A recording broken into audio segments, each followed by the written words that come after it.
Kehidupan makhluk hidup di bumi sangat dipengaruhi oleh medan magnet bumi. Medan magnet bumi adalah daerah di sekitar bumi yang masih dipengaruhi Sebagian oleh besar gaya hewan tarik memanfaatkan medan magnet bumi untuk mempertahankan kelangsungan hidupnya. Medan magnet bumi dapat memengaruhi batang magnet yang diletakkan bebas di sekitar permukaan bumi. Hewan mampu mendeteksi medan magnet bumi karena di dalam tubuh hewan terdapat magnet. Fenomena tersebut dinamakan biomagnetik. Migrasi burung. Beberapa jenis burung, misal burung elang dan burung layang-layang, melakukan migrasi pada tiap musim tertentu. Burung bisa menggunakan partikel magnetik yang ada pada tubuhnya untuk menciptakan dan memanfaatkan medan magnet bumi. Medan magnet bumi juga digunakan burung merpati pos. Pada zaman dahulu, burung merpati sering dimanfaatkan sebagai kurir surat. Hal ini menunjukkan hasil penelitian Chomsky pada tahun 1974 yang memangsa magnet di kepala burung merpati. Hal ini dikarenakan adanya magnet pada kepala burung akan mengganggu kemampuan mereka untuk mendapatkan informasi arah dan melakukan navigasi sehingga burung tersesat. Migrasi ikan salmon. Ikan salmon adalah ikan yang hidup di Samudra Atlantik dan Samudra Pasifik. Ikan salmon merupakan ikan yang melakukan migrasi untuk berkembang biak. Ikan salmon memiliki kemampuan untuk kembali ke aliran sungai air tawar tempat awal mereka. Menetas dan tumbuh setelah berenang ribuan kilometer mengurangi lautan. Berdasarkan hasil penelitian, diketahui bahwa ikan salmon yang melewati sungai Fraser di Kanada dapat kembali lagi ke sungai Fraser setelah 2 tahun bermigrasi mengarungi Samudra Pasifik. Hal ini karena sungai Fraser memiliki medan magnet tertentu yang dapat dideteksi oleh ikan salmon. Migrasi penyu. Penyu memulai dan mengakhiri migrasi di pantai timur Florida, Amerika Serikat. Jalur migrasi sepanjang 12.900 km melewati Laut Sargasso, wilayah perairan Laut Atlantik Utara. Waktu yang dibutuhkan untuk sekali migrasi antara 5-10 tahun. Tidak seperti migrasi hewan lain yang umumnya dilakukan secara berkelompok. Penyu bermigrasi sendiri tanpa mengikuti penyu lain.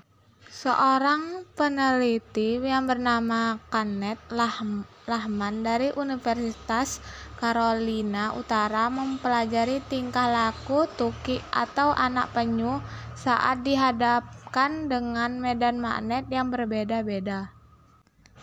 Penelitian tersebut meletakkan penyu ke dalam sebuah wadah air yang dikelilingi alat yang dapat menimbulkan medan magnet. Medan magnet yang dihasilkan disesuaikan dengan medan magnet jalur migrasi penyu, yaitu wilayah Florida Utara, wilayah timur laut dekat Portugal. Hasil pengamatan menunjukkan bahwa penyu mengikuti jalur migrasi yang diberikan. Ketika penyu mendeteksi medan magnet yang mirip dengan medan magnet wilayah dekat Portugal, penyu akan berenang menuju selatan ke arah Portugal.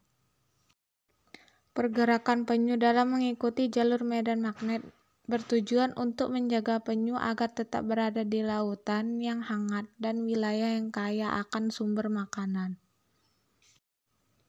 Migrasi lobster duri. Lobster ini merupakan jenis lobster air laut yang melakukan migrasi. Kenneth Lehman meneliti kemampuan lobster duri untuk mendeteksi medan magnet dengan cara meletakkan lobster duri ke dalam bak air yang dapat diatur medan magnetnya. Setiap kali medan magnet diubah, lobster duri akan menyesuaikan diri untuk tetap bergerak menuju arah kutub utara.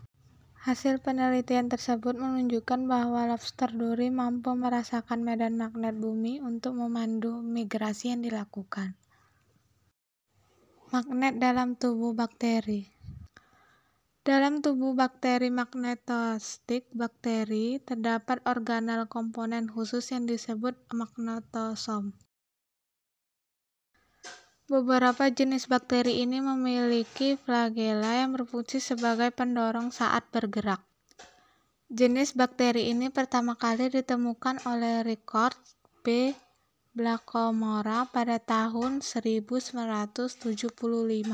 Magnetosom tersusun atas senyawa magnetito Fe34 atau Greigite Fe3Sm4 yang memiliki sifat kemagnetan jauh lebih kuat dibandingkan dengan magnet sintetik atau yang dibuat oleh manusia. Magnetosom dan senyawa yang terkandung di dalam masih terus diteliti dan diduga memiliki potensi yang besar untuk digunakan dalam bidang kesehatan. Baiklah, sekian, terima kasih. Wassalamualaikum warahmatullahi wabarakatuh.